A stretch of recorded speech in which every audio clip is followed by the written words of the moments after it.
할렐루야. 우리 옆에 있는 분들 또 함께 인사하겠습니다. 사랑합니다. 축복합니다. 사랑하고 축복합니다. 우리가 예수 믿는 사람으로서 입에서 내야 되는 소리가 있는 것 같아요. 주로 이제 내야 되는 소리는 바로 오늘 함께 인사했던 것 같은 거죠. 사랑합니다. 또 축복합니다. 또 내야 되는 소리는 각자의 삶에서 복음 전하는 소리가 우리 삶 가운데 내야 되는 바른 소리인 줄로 믿습니다. 오늘도 찬양대를 보시면 아시잖아요. 우리가 찬양대에 발족한 지가 벌써 1년 반여 이렇게 시간이 되어가고 있는데 오늘 찬양대 찬양하는 소리를 보니까 화음이 점점점 아름다워져 가고 있어요. 네, 처음 시작할 때만 해도 사실은 음이 단단하지 못한 부분도 있었고 아마 여러분들도 아시겠지만 시간이 갈수록 늘어가고 있습니다. 근데 그 실력이 늘어가고 있다는 것이 정확한 음을 내고 있다는 거거든요. 베이스는 베이스의 음을 내고 테너는 테너의 음을 내고 소프라노는 소프라노의 음을 냅니다. 정확한 음을 내는 것이 아름다운 것인데 우리도 하나님의 자녀로서 예수 믿는 사람으로서 정확한 소리를 낼 수 있게 되기를 바랍니다. 우리 입에서 함께 사랑하는 소리가 나오고 또 함께 축복하는 소리가 나오고 복음의 소리가 우리 하나님의 자녀로서 내야 되는 바른 소리인 줄로 믿습니다. 오늘 시간에 우리 함께 보실 말씀이 예배의 완성 시리즈입니다. 우리가 계속해서 예배에 대해서 함께 하나님의 말씀을 보고 있습니다. 오늘도 예배의 완성이라는 귀한 주제를 갖고 우리가 주일날 시리즈를 이어가고 있는데 이 예배당에 앉아서 우리가 듣는 예배로서 끝나는 것이 아니라 우리가 방금 전에 말씀드렸던 바와 같이 우리 삶에서 살아나는 예배로 우리 삶에서 바른 소리 낼 수 있는 예배로 살아날 수 있게 되기를 주님의 이름으로 축원합니다. 그래서 오늘은 6번째 시간입니다. 클린 예수의 피로 양심을 씻고 당당하게 살기라는 제목으로 하나님 말씀 증거하겠습니다. 오늘 말씀을 통해서 우리 영혼을 짓누르던 우리의 모든 죄책감과 어떤 무거운 짐들이 다 벗겨지고 또 세상 앞에서 가슴을 활짝 펼 수 있는 놀라운 영적인 역사가 일어날 수 있게 되기를 소망합니다. 요즘 인터넷과 또 스마트폰이 발달하면서 이전과는 다른 직업군들이 생겨나기 시작했어요. 그 중에 아마 여러분들이 못 들어본 직업군일 텐데 혹시 이런 직업 들어보셨어요? 디지털 장의사, 디지털 세탁소라는 말을 들어보신 적이 있으세요? 그러니까 사람들이요, 이 디지털 장의사, 디지털 세탁소를 운영하는 사람들에게 적게는 수십만 원, 많게는 수백만 원, 수천만 원에 이르기까지 어떤 일을 의뢰해요. 무슨 일을 이 사람들한테 의뢰할까요? 인터넷에 보면은 감추고 싶은 것들이 있거든요. 감추고 싶은 사진들, 지우고 싶은 글들, 내 이전에 소위 말하는 흑역사라고 하죠. 감추고 싶어하는 우리의 과거의 얼룩들이 있는데 이거를 사람들에게 돈을 줘가면서까지도 우리의 과거를 좀 지워줬으면 좋겠다. 이제는 사람들한테 또 당당해지고 싶다. 심지어 우리의 어떤 특별히 이제 성적인 피해를 당한 사람들이 이런 사람들한테 의뢰하면서 자기의 모든 과거들을 지워달라고 의뢰하는 거죠. 소위 우리가 이제 흑역사라고 말하는 것들입니다. 돈을 얼마를 주더라도 내 과거의 얼룩들을 지워버리고 사람들 앞에서 이제는 좀 당당하게 살아보고 싶다. 이런 사람들의 열망이 바로 디지털 장의사라고 하는 새로운 직업군을 만들어낸 것입니다. 저도 흑역사가 있지요. 저는 사실 흑역사가 있다고는 생각하지 못했는데 얼마 전에 제가 연애할 때 당시의 사진을 저희 아내가 저희한테 보여주더라고요. 이거를 저희 아이들까지 온 가족이 다 함께 봤어요. 근데 제가 봐도 그래요. 참 대륙적으로 생겼다. 중국 사람처럼 같이 생겼다는 거예요. 그러더니 저희 아이가 이 사진을 보면서 이렇게 얘기해요. 엄마는 아빠를 진짜 사랑했나 봐. 저희 아내가 저희 겉모습을 보지 아니하고 저희 마음의 중심을 보고 트루 러브, 진정한 사랑이 우리에게 있기를 바랍니다. 지우고 싶더라고요. 이렇게 어떻게 돌아다녔을까? 이런 복장과 이런 헤어스타일로 어떻게 돌아다녔을까? 이 현상을 보면서 제가 깊은 생각에 잠겼어요. 이런 생각들을 보면서 인터넷에 남긴 것들은요, 돈 주면 지울 수 있거든요. 디지털 장의사를 통해서 인터넷에 남긴 기록과 어떤 흔적들은 적게는 수십만 원에서부터 많게는 비싸게 주면서까지 돈을 주면은 과거의 흔적을 지울 수 있습니다. 그런데 우리 영혼에 우리 양심에 깊이 새겨진 죄의 얼룩들과 내면의 이런 흔적들은 어떻게 지울 수 있다는 말인가? 내 내면에 새겨진 그런 죄의 얼룩들은 도대체 어느 세탁소에 맡겨야 이것을 지울 수 있겠습니까? 우리는 오늘 이 시간에 다 단정하게 입고 오셨어요.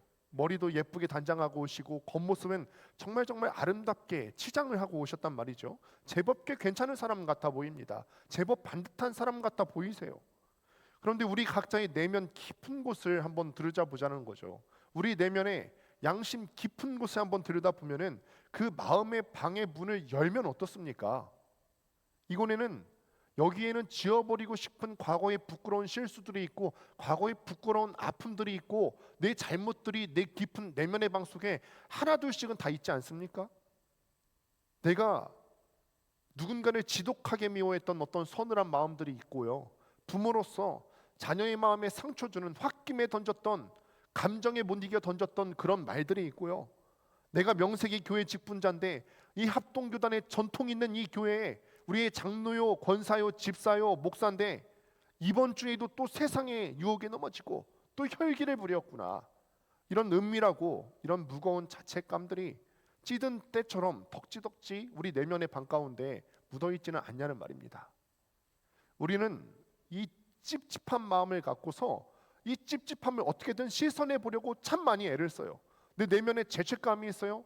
배우자에게 잘못한 것들이 있고 부모로서 자녀에게 잘못한 것들이 있고 이렇게 하나님 앞에 나아가면 안 될 것 같으니까 하나님 앞에 뭐라도 좀 잘 보이고 싶어서 이것도 봉사해보고 기도의 자리도 한번 좀 나가보고 봉사도 열심히 하고 헌금도 더 드려보고 남들한테 더 친절하게 대해보려고 하기도 합니다.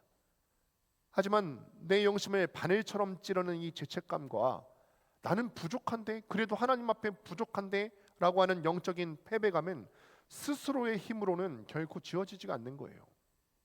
늘 하나님 앞에 죄송하고 늘 세상 가운데 살아가다 보면 위축돼요. 내가 이 세상을 거슬러서 이겨낼 수 있을까? 늘 위축됩니다. 오늘 우리가 읽은 함께 보신 히브리서 9장 말씀이 바로 이렇게 스스로 해결할 수 없는 내면의 죄의 얼룩들을 무겁게 안고 살아가고 있는 저와 여러분들에게 주시는 청량음료 같은 통쾌한 선언입니다. 오늘 본문은 세상의 어떤 세탁소에서도 지울 수 없는 우리 양심의 더러운 얼룩을 완벽하게 지워주시는 분이 계시다라고 선언합니다. 그 놀라운 은혜의 현장으로 우리가 한 걸음씩 들어가 볼 수 있게 되기를 소망합니다. 오늘 본문이 첫 번째 우리에게 주는 그림은 우리가 구원받은 장소가 얼마나 놀라운 스케일을 자랑하고 있느냐 이것을 우리에게 보여주고 있습니다. 함께 11절 말씀을 다시 한번 읽어보겠습니다. 함께 했습니다. 시작. 그리스도께서는 장래의 좋은 일의 대제사장으로 오사 손으로 짓지 아니한 것 곧 이 창조에 속하지 아니한 더 크고 온전한 장막으로 말미암아. 아멘. 과거 이스라엘의 역사 가운데 한번 들어가 보시는 거예요. 이스라엘 사람들 죄 지으면 너무 무서웠어요. 왜냐하면 하나님께서 분명히 말씀하셨거든요. 죄를 지으면 죄의 삭은 사망이요 죄의 값은 생명으로 그 값을 대신하게 될 것이다.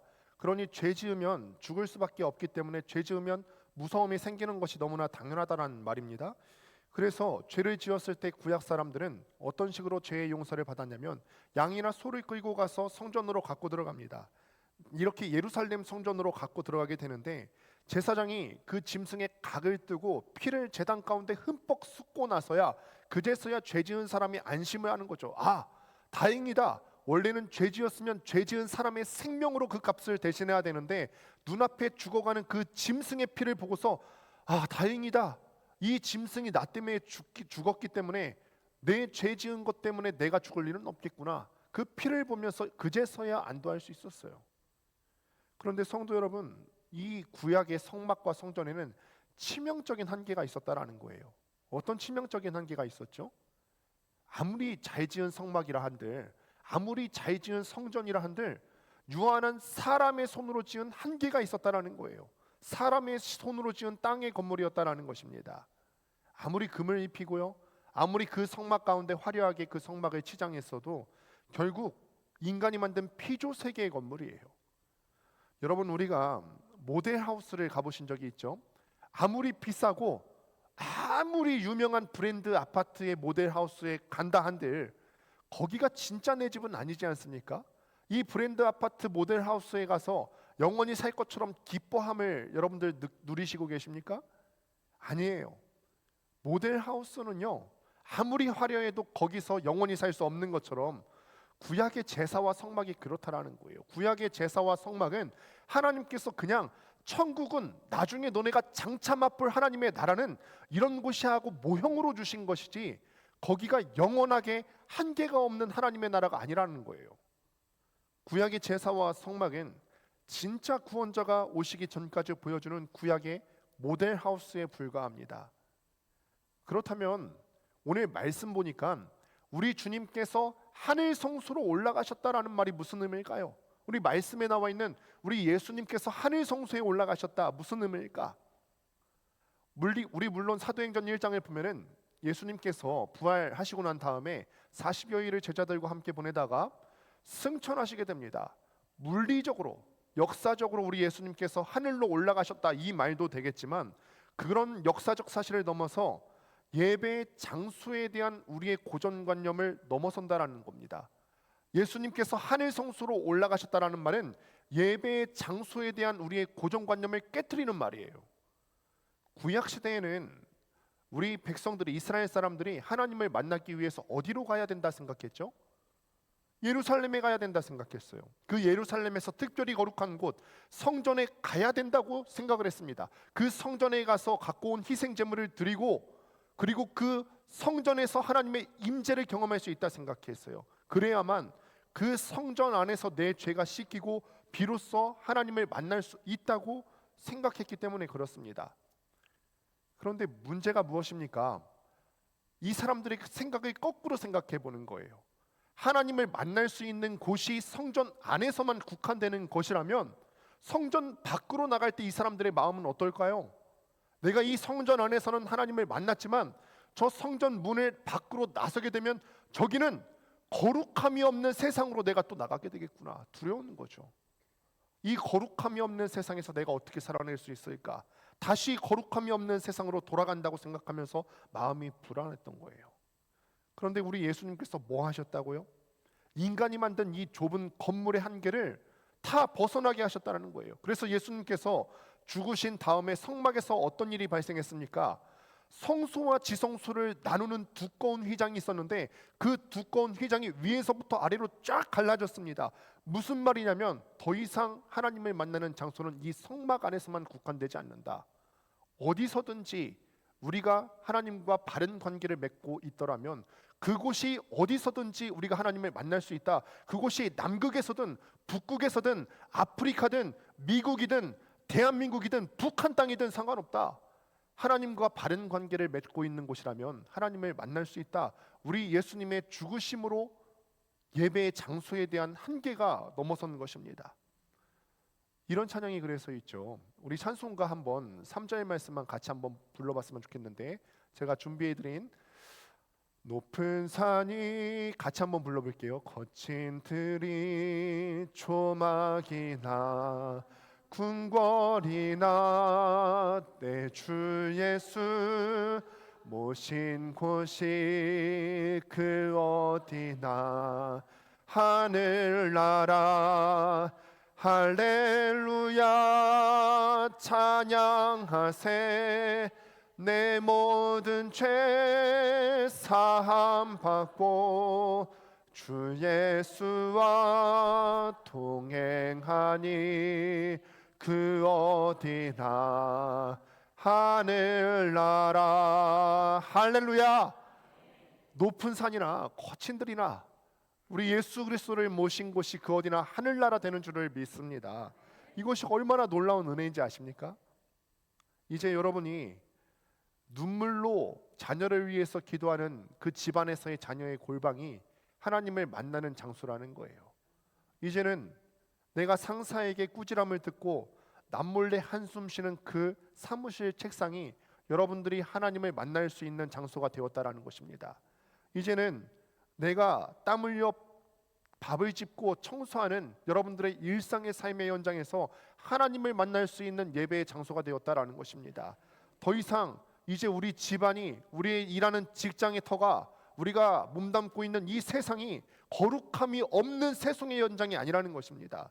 예수님께서 하늘 성소의 문을 열어 젖히셨기 때문에 이제는 여러분들이 발에 서 있고 있는 그 모든 곳이 하나님을 만날 수 있는 예배의 장소가 되어진 줄로 믿습니다.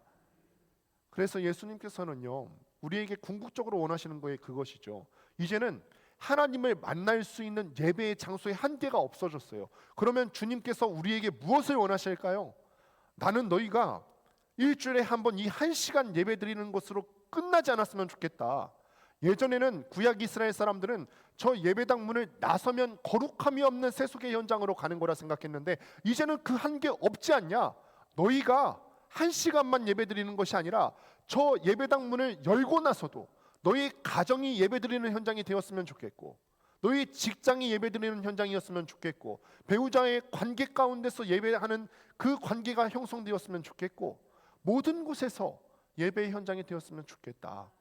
주님께서 우리에게 그렇게 바라고 원하시는 줄 믿습니다. 여러분의 일터와 가정이 여러분이 하나님을 모시고 살아가는 세상 그 어떤 성전보다 귀한 살아있는 예배의 초소라는 것을 믿으시기를 바랍니다. 그렇다면 이제는 예수님께서 사람이 만든 땅의 장막이 아니라 하늘의 온전한 성소로 올라가셨다면 그 완벽한 장소에서 어떤 방법으로 우리를 구원하셨을까요? 구약의 제사장들은 어떤 방식으로 그 백성들의 죄를 하나님께 사해달라고 요청했죠? 짐승들의 피로 요청했어요. 양이나 염소의 피로 요청했어요. 그것처럼 예수님께서도 그런 방식으로 하셨습니까? 12절 말씀이 우리 신앙의 심장부를 관통하는 진리를 들려줍니다. 12절 말씀 같이 한번 읽어보도록 하겠습니다. 시작. 염소와 송아지의 피로 하지 아니하고 오직 자기의 피로 영원한 속죄를 이루사 단번에 성소에 들어가셨느니라. 아멘.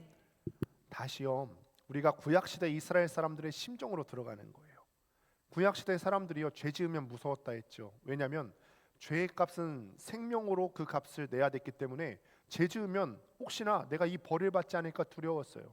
그래서 이 구약시대 백성들이 두려워하는 마음을 갖고 짐승을 갖고 나아가는데, 짐승들의 피를 갖고 제사를 드릴 때 그들 마음 가운데서는 늘 지워지지 않는 마음의 불안함이 있었다고요. 제사장이 그 피를 갖고 들어갔을 때 1년에 한 번 대속죄일이 되면 7월 10번째 날이 되게 되면 7째 달 10번째 날이 되어서 제사장이 피를 갖고 지성소에 들어가면 이들은 밖에서 초조한 마음으로 기다리는 거죠. 야, 내가 죄 지으면 죽을 수밖에 없는데 대신에 나를 위해서 대신 죽을 염소와 이 양의 피를 갖고 왔는데 이거 지금 갖고서 대제사장이 지성소로 들어갔는데 이 안에서 지금 무슨 일이 벌어지고 있을까? 하나님께서 이 피를 받으시고 내 죄를 용서해 주실까? 하나님께서 정말 내 죄를 용서해 주셨을까? 안에서 무슨 일이 벌어지고 있을까? 올해도 하나님이 우리를 받아주셨을까? 그렇게 기다리고 있다가 제사장이 살아서 나오면 그제서야 비로소 마음의 안도감을 갖게 되는 거예요. 그렇게 마음을 쓸어내리면서 1년짜리 죄사함을 받는 것입니다.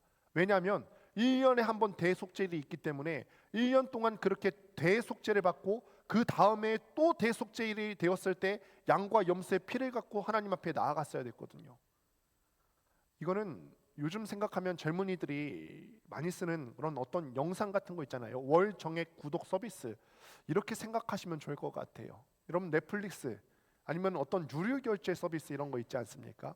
한 달치를 결제하면은 한 달치만큼 영상을 볼 수 있어요. 1년치를 결제하면 1년치를 볼 수 있습니다. 그런데 그 영상 서비스하는 업체가 한 달치를 내고서 한 달 봤는데 하루 지났어요? 그러면 이 영상 서비스 업체가 어떻죠? 바로 끊어버려요. 뭐 더 기다려주지 않습니다. 그래도 우리가 지내온 세월이 있는데 하루 이틀 정도는, 일주일 정도는 더 보게 해줄 게 아니에요. 한 달 딱 돈 낸 큼만큼만 보내주고 또 1년 딱 돈 낸 큼만큼만 서비스를 제공해 줍니다. 기간이 끝나면 칼같이 서비스가 끊겨요. 사람의 마음이 그럴 수 있었다라는 거죠. 구약에서 늘 하나님 앞에서 양과 염소의 피로 제사를 드렸던 인간의 심리 가운데는 이런 마음이 있었다라는 거예요. 내가 하나님 앞에서 이 피로 용서받고 나서 1년 동안 지나고 나면 또 1년 후에 양과 염소의 피를 또 갖고 와야 돼요. 늘 은혜의 빗장이 같은 그런 심장으로 살아가야 되는 거고, 구독기간 연장에 목매어 있는 그런 불안한 존재였어요. 근데 이런 신앙의 태도가 오늘날 우리에게도 참 많이 남아 있다라는 거예요. 많은 성도님들이 은연중에 어떤 하나님과 관계를 맺을 때 구독 서비스 같은 관계를 맺으며 살아가요. 야, 이번 주에는 내가 하나님 앞에 새벽 기도도 한번 나가고, 내가 이번에는 봉사도 좀 열심히 했고, 이번 해에는 내가 구역장도 섬기고 교사도 섬겼으니까 하나님께서 나를 예뻐해 주시고 나에게 복을 주실 거야. 왜냐하면 내가 구독료를 낸 것 같으니까요. 교사라는 구독료를 낸 것 같고, 기도의 자리를 세웠던 어떤 마땅히 해야 될 일임에도 불구하고 구독료를 낸 것 같으니까 그 시간만큼은 우리가 안심하고 살아가요. 그런데 우리 마음이 그런 행위로 인정받으려고 하는 사람은 어떤 문제가 생기냐면, 우리의 몸이 아파서 가끔 기도의 자리를 못 세울 때가 있어요. 바빠서 우리가 기도를 며칠 쉬고, 바빠서 가끔 말씀을 며칠 안 읽으면 어떻게 됩니까? 당장 불안해지는 거예요. 내가 지금 은혜의 구독료를 냈어야 됐는데, 봉사의 섬김을 통해 하나님 앞에 뭔가 제공해 드렸어야 되는데, 내가 이거 못했으니까 하나님께서 나에게 주시는 은혜의 서비스가 끊기면 어떡하지? 내 사업에 문제가 생기면 어떡하지? 스스로 닥달하면서 내 불안함을 잠재우기 위해서 억지로 나가서 교회에 나가 뭔가를 해보려고 하고 애씁니다. 이게 양과 염소의 피에 길들여진 종교 생활이라는 거예요. 그런데 예수님께서 어떻게 하셨다 돼 있죠? 오늘 말씀에 보니까 우리의 죄를 하늘 성소에서 영원토록 구원하시는 방법은 양과 염소의 피로 구원하시는 것이 아니라 오직 자기의 피를 흘리셨느니라. 할렐루야. 오직 자기의 피를 흘리셨느니라. 죄가 전혀 없으신 분이에요. 죽으실 이유가 전혀 없으신 분이에요. 영원한 생명 그 자체이신 하나님의 아들이 우리를 위해서 흠없는 제물이 되어주신 줄로 믿습니다. 그리고 그 십자가 피의 효력은 얼마나 유지되는 것입니까? 구약시대에 대속죄일에 1년에 한 번씩 드렸던 것처럼 그 효력이 1년짜리입니까? 아니라는 거예요. 한 달짜리 단기 구독, 1년짜리 단기 구독 아니고요. 12절 하반절 말씀을 보시게 되니까 영원한 속죄를 이루사 단번에 성소로 들어가셨느니라. 여기서 단번에라고 하는 말은 결코 반복될 필요가 없는 단 한 번을 의미합니다. 반복될 필요가 없습니다. 할렐루야. 우리 예수님께서 십자가 위에서 다 이루었다라고 외치면서 숨을 거두실 때 저와 여러분의 과거의 죄도 갖고 가셨고, 현재의 죄도 갖고 가셨고, 미래에 우리가 연약하기 때문에 실수하고 잘못할 수밖에 없습니다. 우리는 미래에도 죄 안 짓고 살아가리라는 보장이 없어요. 그런데 연약해서 미래에 지을 수밖에 없는 그 죄까지도 예수님께서 단번에 죄의 문제를 해결해 주신 줄을 믿습니다. 값을 지불해 주신 줄 믿습니다. 한 번의 희생으로 우리의 모든 죄의 비용을 완납하셨습니다. 더 이상 우리가 하나님의 은혜의 서비스를 갱신하기 위해서 불안에 떨면서 추가로 지불해야 되는 짐승의 피가 있는 거 아니고, 우리가 추가로 지불해야 되는 나의 공로가 남아있는 것 아닙니다.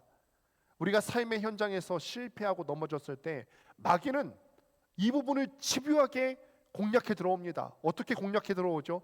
야, 네 꼴을 봐라. 네가 그러고도 직분자니? 네가 그러고도 목사야? 네가 그러고도 직분자야?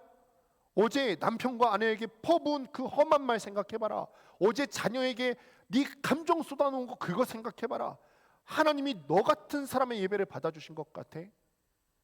마귀는 예수 그리스도의 보혈을 전적으로 부정하며 이 부분을 노리고 들어오는 거예요. 예수님의 보혈의 공로로 말미암아 우리의 과거의 죄는 해결됐다니까요. 현재의 죄도 해결받았다니까요. 미래에 연약해서 실수할 수밖에 없는 그 죄의 비용까지도 예수님께서 완납하셨다니까요. 그런데 마귀는 이 부분을 부정하면서 너 같은 게 하나님 앞에 나갈 수 있냐, 참수하고 속이는 거죠. 마귀의 조소예요. 이 매서운 정죄의 목소리가 우리를 위축시킬 때마다 우리는 이 12절의 말씀을 꺼내어 들고 마귀에게 선포하셔야 합니다. 그래, 내가 연약한 거 맞지. 내가 연약해서 실수할 수 있지. 내가 연약해서 잘못할 수 있지. 나는 또 실수했어. 그러나 예수님께서 십자가에서 흘리신 피로 내 모든 죄의 빚은 영원히 단번에 청산되었다. 마귀 앞에서 이렇게 선포하며 나아갈 수 있게 되기를 주님의 이름으로 축원합니다. 내 구원은 내 구원은 내 공로에 달려 있는 거 아니고 내가 하나님 앞에 어떤 구독료를 내야지 은혜의 서비스 받을 수 있는 것 아니고요. 그리스도의 완벽한 보혈에 달려 있는 줄을 믿습니다. 그래서 나는 하나님 앞에 나아가는 이유가 일주일 동안 잘 살아내서 그래서 이 예배당 문을 들어올 수 있는 입장권을 여러분들이 가지시게 된 게 아니라 예수님의 보혈 때문에 여러분들이 이 자리에 참여하게 되신 줄을 믿습니다. 이 당당한 선포가 여러분들의 영혼을 살려낼 것입니다. 이제는 이 위대한 진리가 우리의 삶과 우리의 깊은 내면을 어떻게 바꾸어 놓는지 한번 보시길 바랍니다. 우리 13절과 14절 말씀을 다시 한번 화면을 보시고 읽습니다. 시작. 염소와 황소의 피와 및 암송아지의 죄를 부정한 자에게 뿌려 그 육체를 정결하게 하여 거룩하게 하거든. 하물며 영원하신 성령으로 말미암아 흠없는 자기를 하나님께 드린 그리스도의 피가 어찌 너희 양심을 죽은 행실에서 깨끗하게 하고 살아계신 하나님을 섬기게 하지 못하겠느냐. 아멘. 잘 한번 말씀을 보시는 거예요. 계속 말씀 띄워져 있고요. 염소와 황소의 피가 암송아지의 죄를 부정한 자에게 뿌려서 그 육체를 정결하게 하여, 구약 시대의 짐승의 죄는 우리의 겉모습을 깨끗하게 했어요. 육체를 정결하게 했습니다. 겨우 그 정도만 했습니다. 그런데 흠없고 죄 없으신 그리스도의 보혈은요, 우리의 가장 깊은 곳, 내면의 지성소인, 우리 영혼의 지성소인 우리의 양심을 씻어낸다라고 했어요. 양심을 씻어내고 그리스도의 피가 어찌 너희 양심을 죽은 행실에서 깨끗하게 하지 않겠냐. 예수님의 보혈은 우리의 겉모습뿐인 육신만 정결하게 하는 것이 아니라 우리의 죽은 양심까지도 깨끗하게 살리시는 능력이 있으신 줄로 믿습니다. 우리의 양심을 무엇으로부터 깨끗하게 하신다고 했죠? 죽은 행실, 죽은 행실로부터 깨끗하게 하신다고 그랬어요. 여러분, 죽은 행실이라는 게 뭘까요? 무엇을 의미한다 생각하세요? 도덕적인 거? 도덕적인 걸 지키지 못해서 내가 뭔가 파렴치한 짓을 저질렀어요? 겨우 이 정도 얘기하는 거 아닙니다. 흉악한 범죄만을 얘기하는 거 아니에요. 살인이나 강간이나 도적질 같은 흉악한 범죄만을 얘기하는 것이 아니라 성경에서 말하는 가장 무서운 죽은 행실은 내 안에 하나님을 향한 기쁨과 사랑은 다 식어버렸어요. 내가 구원받은 감격은 없는데 그 감격은 없으면서도 억지로 하나님의 일을 하는 거, 이게 죽은 행실이에요. 구원받은 감격은 없는데 하나님 앞에 봉사해요. 구원받은 감격은 없는데 찬양대로 서요. 구원받은 감격은 없는데 교사로 서요. 구원받은 감격은 없는데 하나님 앞에 봉사하는 거, 이거 죽은 행실이라는 거예요. 남들의 시선과 체면 때문에 억지로 짜내는 모든 종교적인 행위를 얘기하는 것이 바로 죽은 행실이에요. 죽은 행실. 그런데 어쩌면요, 우리가 지금 충청도 지역에 살고 있지 않습니까? 충청도 지역 분들이 이런 걸 잘 감출 것 같아요. 남의 체면 문화 아닙니까? 또 점잖으세요. 충청도 지역 사투리의 특징을 아시죠? 남한테 상처 주는 거 정말 싫어하거든요. 그래서 일명 돌려서 얘기하는 걸 한다 그러잖아요. 충청도 지역 사람들은 참 돌려서 얘기해요. 이런 걸 봤어요. 어떤 사람이 먹다가 음식에 머리카락이 나왔어요. 그러면 충청도 지역 사람들은 뭐라고 얘기하는 줄 아십니까? 어메 사장님, 이거는 서비스요? 이런데요. 네, 그런다고 들었어요. 전 사실 서울에서 더 오래 살았거든요. 그래서 이 충청도 사투리가 익숙하진 않지만 속으로 힘들어도 겉으로 잘 표현 안 하는 게 충청도 사람이고, 어떤 하고 싶은 말이 있는데 직설적으로 얘기하지 않는 것도 충청도 사람이에요. 그러다 보니까 신앙생활 하면서도 이 내면의 양심 가운데 무거운 돌덩이 있는데도 이거를 정직하게 얘기하지 못하는 어떤 충청도 사람들의 특징이 있을 수도 있겠다, 이런 생각이 있어요. 야, 내가 장로인데, 권사인데, 내가 집사인데 성도들 앞에서 모범 보여야지. 그러니까 내 마음속은 메말라가고 삶은 죽어가고 있어요. 부부 사이에 이 관계는 냉랭한 칼바람이 불어가고 있고, 집안에서는 이 현관문 열고 들어가기가 무서울 정도고, 그런데 교회에 와서는 억지로 웃으면서 봉사하는 거예요. 주일학교 교사로 섬기는데 웃음은 사라진 지 오래고 구원받은 기쁨과 감격은 사라진 지 오랜데 그저 의무감과 죄책감에 떠밀려서 봉사 자리에 서는 거예요. 그렇다고 해서 기쁨과 감격이 없다고 교사 자리를 그만두라는 거 아니에요. 섬김의 자리 그만두라는 거 아니에요. 기쁨과 감격을 찾으라는 얘기입니다. 사랑하는 성도 여러분, 양심의 기쁨이 없이 죄책감과 의무감에 쫓겨 사는 그 모든 거칠애가 오늘 본문 가운데 나오는 죽은 행실이라는 것입니다. 생명력이 없는 종교 활동이에요. 우리는 이 죽은 행실에 묶여서 너무나 오랜 시간 가운데 신앙생활하면서 피로감에 시들려 살아가고 있었다라는 거예요. 그러나 오늘 예수 그리스도께서 자기 생명을 내어주어서 그 피로 우리의 양심을 씻기신 이유가 무엇입니까? 우리를 이 숨막히는 죽은 행실과 율법의 굴레에서 해방시키기 위해서 우리 예수님께서 그 육체를 찢으셨다라는 거예요. 너희를 죽은 행실에서 구원하게 하기 위해서, 그 죽은 행실에 오염되어 있었던 너희 양심을 살리기 위해서 우리 예수님께서 피 흘려 주셨다라는 것입니다.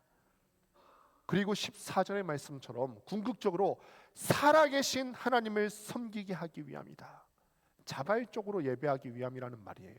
살아계신 하나님을 섬기게 하기 위해서, 더 이상 종교적인 열심이나 남한테 잘 보이기 위해서 하는 것 아니고, 체면 때문에 하는 것이 아니고, 구원받은 감격과 기쁨 때문에 자발적으로 하나님을 섬기게 하기 위해서, 더 이상 죽은 행실로 섬기게 하지 않기 위해서,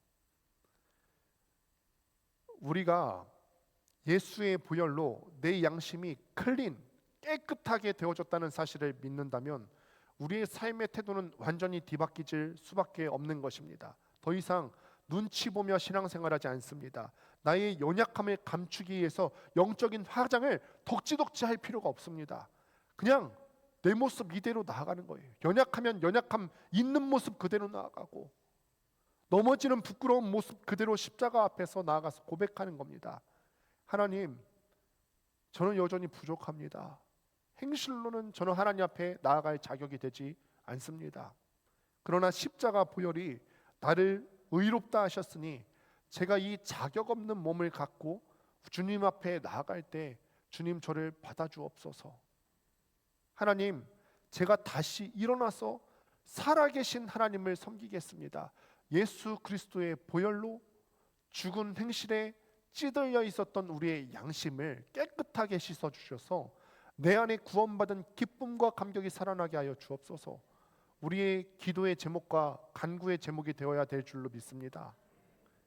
이렇게 어깨를 펴고 하나님의 자녀다운 권세를 누리며 살아가는 것이 정말 우리가 추구하는 살아내는 예배의 참된 모습입니다. 사랑하는 성도 여러분, 말씀을 맺습니다. 우리가 매주 이렇게 모여서 예배를 드리지만 듣는 예배에서 살아내는 예배로 우리의 예배의 형태를 바꾸어내는 것은 내 의지나 노력만으로 할 수 있는 일 아닙니다. 내 양심을 단번에 영원히 씻어주신 십자가 보혈의 능력을 철저하게 의지하며 나아갈 때 죽은 행실에 찌들려 있었던, 종교적인 행위에만 머물러 있었던 우리의 모습을 주님께서 바꾸어 놓으실 줄 믿습니다. 그래서 오늘 밤 우리가 몇 가지 결단하셨으면 좋겠습니다. 먼저 내 안에 죄책감에 은혜의 붉은 줄을 쭉 그어 놓으시기 바랍니다. 오늘 밤 주무시기 전에 한번 메모장이나 스마트폰에 한번 적어 보시는 거예요. 오늘 하루 우리의 마음을 짓눌렸던 죄책감, 오늘 내가 배우자에게 그런 말을 했으면 안 되는데, 내 자녀에게 이런 감정 섞인 말로 모든 감정의 쓰레기통으로 삼아서 이런 말을 했으면 안 되는데, 내가 직장에서 내가 분을 참지 못하고 그 말을 쏟았으면 안 됐던 건데, 내가 하나님 앞에 정결하고 의롭게 살아야 되는데 그 거룩함을 지키지 못했던 그 모든 행위들을 적어놓고서 기도하는 거예요. 그리고 두 줄을 쫙 그어버리십시오. 입술을 열어 선포하는 거예요. 예수의 피가 이 죄를 씻기셨다. 내 마음을 짓눌렀던 모든 죄악의 형태들을 메모장에 한번 적어보시고 찌 그으시는 거예요. 예수의 피가 이 죄를 용서하셨다. 예수의 피가 우리 가정 가운데 내가 저질렀던 죄를 용서하셨다. 예수의 피가 내 직장 가운데서 그리스도인답게 살지 못했던 내 죄를 용서해 주셨다. 예수의 피가요. 예수의 피가. 막연한 회개에서 끝나지 마시고 보혈의 능력이 나를 돕는 시각적인 체험을 매일 밤 가져보시기를 바랍니다. 두 번째로는 우리의 일터를 숨죽인 곳이 아니라 생명력 있는 장소로 선포하시길 바랍니다. 말씀드렸다시피 더 이상 이제는 예배의 장소가 국한되지 않습니다. 예수님께서 돌아가셨을 때 성수의 휘장이 찢어지고 우리는 하나님과의 관계가 바르게 맺어져 있는 곳이라면 그 어디나 하늘나라를 맛볼 수 있게 되었고 그 어디에서든지 예배를 드릴 수 있게 되었습니다. 더 이상 우리가 있는 직장의 장소가 한숨의 자리, 숨죽여 있는 장소로 삼는 것이 아니라 그곳에서도 하나님과의 관계를 맛볼 수 있게 되기를 바랍니다. 이 답답해 보이는 일터, 지쳐 보이는 내 가정, 저주받은 노동자리가 아니라 살아계신 하나님을 당당하게 예배할 수 있는 거룩한 장소로 쓰임받길 원합니다. 특별히 우리 육아하는 어머니들 얼마나 힘듭니까? 육아하는 장소에서 벗어나고 싶지만 누군가는 그러대요. 직장은 퇴근이 있는데 육아는 퇴근이 없다. 그러나 이거를 불평의 시간으로 삼는 것이 아니라 그곳에서조차도 하나님께 예배하는 예배의 장소로 우리의 가정의 공간이 쓰여질 수 있게 되기를 소망합니다. 세상의 디지털 세탁소는 돈 받고 겉모습의 흑역사만 겨우 지우지만 우리 주 예수 그리스도의 보혈은 생명을 내어 주어서 우리 영혼 깊은 곳에 있는 얼룩진 추악한 양심을 씻어주는 역사가 있는 줄 믿습니다. 영원히 지워주셨습니다. 그리고 우리는 그 거룩한 피로 깨끗해진 하늘 시민들입니다. 이번 한 주간 우리가 더 이상 과거에 지은 죄, 현재에 지은 죄, 미래에 연약해서 지을 수밖에 없는 죄 때문에 위축되지 마시고 십자가를 바라보면서 여러분들의 위축된 영적인 어깨를 활짝 펼 수 있게 되기를 소망합니다. 그래서 예수 그리스도의 보혈의 공로로 당당하게 살아갈 수 있게 되기를 주님의 이름으로 축원합니다. 오늘 이 말씀을 보면서 우리가 찬양 한 곡 같이 했으면 좋겠는데 우리가 찬양해야 될 것은 십자가의 보혈인 줄 믿습니다. 나는 언제든지 세상 앞에 서면은 지극히 작은 자일 수밖에 없어요. 내 능력만 따지고 나면은 내 조건으로는 이곳의 입장권을 살 수가 없습니다. 그러나 나는 지극히 작은 자이지만 나를 부르신 예수 그리스도의 보혈의 공로에 힘입어서 우리가 구원받게 된 줄 믿습니다. 이 사실을 기억하면서 함께 다 같이 일어나서 찬양하겠습니다.